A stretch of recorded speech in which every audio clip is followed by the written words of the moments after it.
Day in the life ng dalawang magulang na may 5 anak na alam naman naming hindi darating ang araw na kami matutulungan sa gawaing bahay or bayarin sa bahay. Nag-uumpisa ang araw namin sa pagpapatugtog ng mga lumang music or sounds sa aming bumabayong speakers.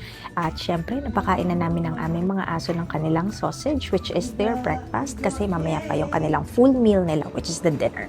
Ngayon, ang niluluto natin ay ang aming almusal. Enjoy na naman. Ako, ang aming mga anak nakaabang na din dahil habang kami kumakain nakapalibot din sila at nanghihingi. Kaya naman napakahaba-haba ng araw na ito dahil aside sa pag-aalmusal, maglilinis ng buong kabahayan, magpapaligo ng 5 aso na hindi naman natatapos doon, magbo-blower ka pa, di ba? Magpapalit ng bedsheet, magba-vacuum, lahat na gagawin namin dahil of course, pag linggo, kailangan matapos ang lahat bago sumabak ng isa na namang linggo ng pagtatrabaho at pagsisipag. So nakainom na ng vitamins ang aming mga anak. Ngayon ay mag-aalmusal.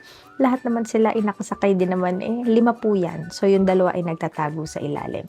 Kaya enjoy ang lahat ng mag-anak. Happy Sunday po and more blessings to us!